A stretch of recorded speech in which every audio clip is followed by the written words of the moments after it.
Warahmatullahi wabarakatuh. Perkenalkan, nama saya Rayhan Yatullah, NIM 22474334. Pada video kali ini saya akan menjelaskan nama-nama komponen beserta fungsinya dan cara kerja sistem elektrik power steering.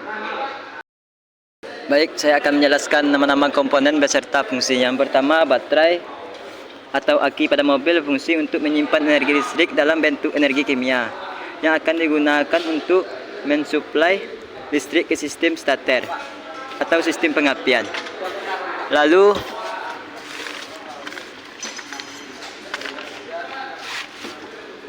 ECU adalah bagian yang terpenting dari sistem kontrol elektrik, berfungsi utama sebagai pengontrol tenaga dan arah putaran, juga dilengkapi dengan onboard diagnostic display.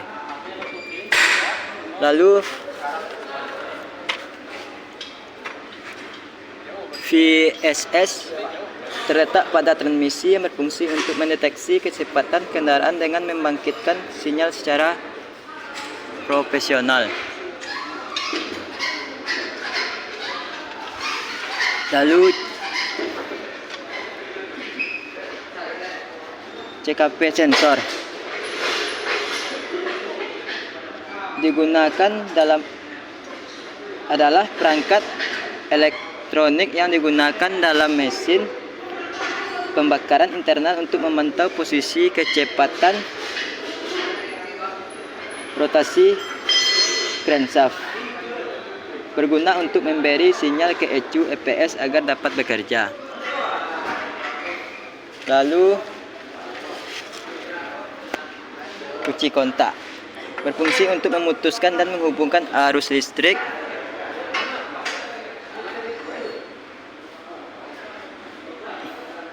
pada rangkaian atau mematikan dan menghidupkan sistem kunci. Lalu sekring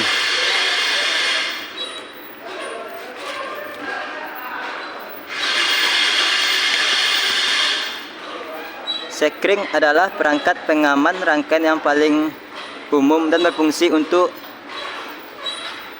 membatasi arus dan yang melebihi.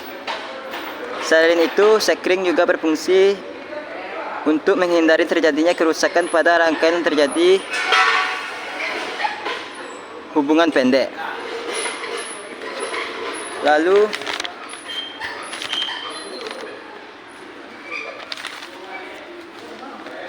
motor elektrik.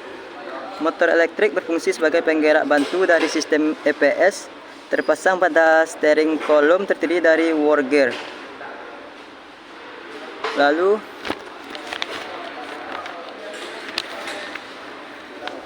turki sensor. Turki sensor berfungsi untuk mendeteksi tenaga dan arah putaran setir yang dikonversi menjadi sinyal tegangan listrik untuk dikirim ke kontrol modul.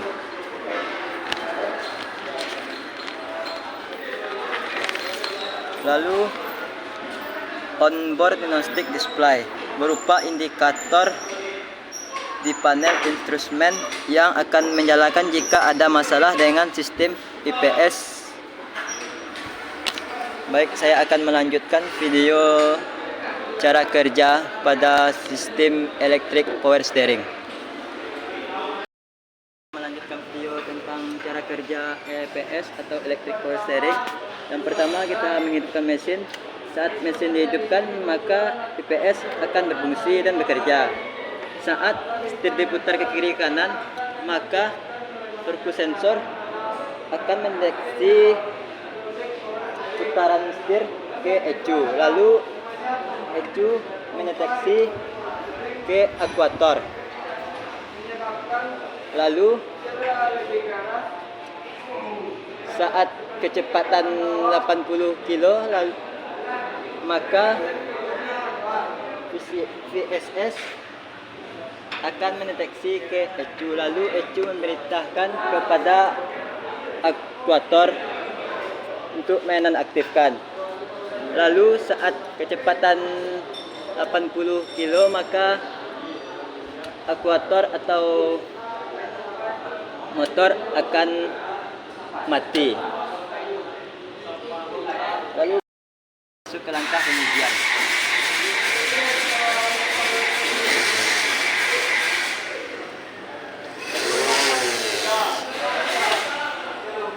Saat kita memutar ke kanan, maka putaran motor mengarah ke kiri dan berlawanan arah. Saat gas dipijak, maka motor atau motor akan bekerja atau berputar. Dan ini karena akinya kurang atau lemah, maka tidak berputar. Baik, kita lanjut pemasangan.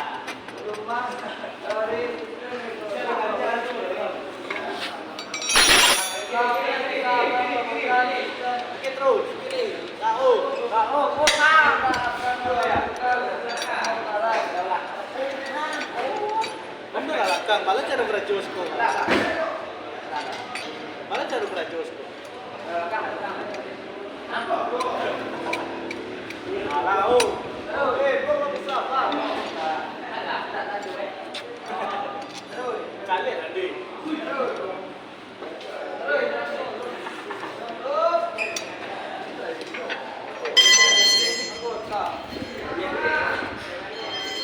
Baik, itulah hasil dari nama-nama komponen dan cara kerja pada electric power steering. Bila ada salah, tolong dimaafkan. Sekian, terima kasih. Assalamualaikum warahmatullahi wabarakatuh.